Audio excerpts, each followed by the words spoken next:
Sesungguhnya permasalahan sawit Indonesia itu bukan berasal dari luar, tapi dari dalam negeri. Kan bolak-balik saya bilang.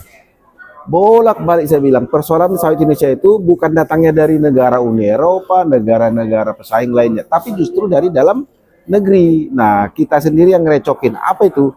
Regulasi yang tidak kunjung selesai, malah berdampak negatif terhadap hulu hilir sawit. Nah, itu dia. Contoh,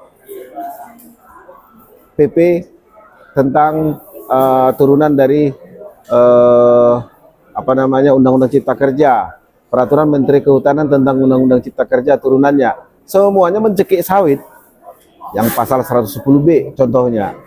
Ya saya pikir ya kemunafikan daripada 110B itu sudah membuat dunia tertawa gitu loh. Ya kenapa? Ya dunia kan tahu Indonesia itu bisa lari, bangkit dari berbagai kondisi ekstrim itu karena ekonomi sawit. Nah, orang-orang luar negeri itu tahu bahwa Indonesia itu canggih, hebat, devisanya keren, pemasukan negaranya hebat, itu karena sawit. Maka mereka tertawa sambil menari karena kita mengikuti musik yang mereka buat. Nah, itu.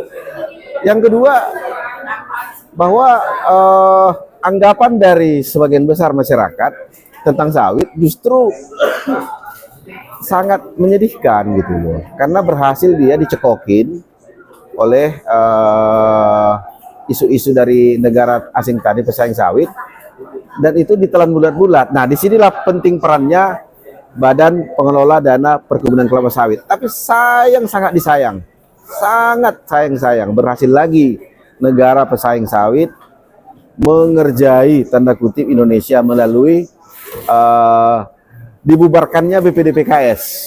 Orang tahu BPDPKS adalah motornya sawit Indonesia.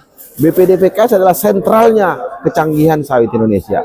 Karena mereka melihat dari seluruh cabang itu semuanya dibiayai oleh sawit. Di saat yang bersamaan, Badan Pengelola Dana Perkebunan Sawit dibubarkan melalui Perpres 132/2024, yaitu tepatnya terbit 2 hari sebelum pergantian presiden. Artinya tanggal 18. Per tanggal itu BPDPKS sudah bubar.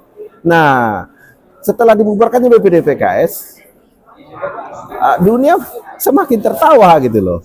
Karena kita berhasil dikibulin dengan isu bahwa Badan Pengelola Dana Perkebunan Kelapa Sawit harus menolong tanaman lain. Lah, dana itu kan digunakan dari sawit ke sawit.